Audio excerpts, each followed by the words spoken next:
25.10. sa reklamné agentúry zo 4. C odprezentovali pred zadávateľmi reštaurácií z 5. A.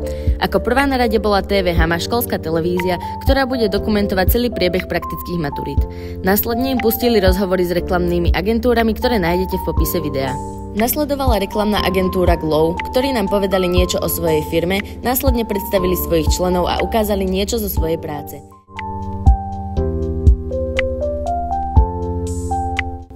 Ďalšia v poradí bola firma Infinity.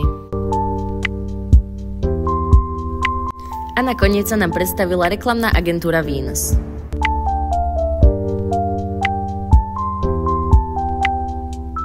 Reštaurácie mali čas na premyslenie, ktorú agentúru si vyberú. Po krátkej prestávke sme sa dozvedeli výsledky. 2 reštaurácie si vybrali reklamnú agentúru Venus. Následne si Venus vybrala reštauráciu Casa de la Pasta. Infinity sa spojilo s reštauráciou Blúdny Holanďan a Glow z La Paradise de Remy. Týždeň na to mali prvé stretnutie, kde sa dohodli na všetkom, čo chcú zadávatelia od reklamných agentúr. A v takomto spojení sa budú pripravovať na praktické maturity.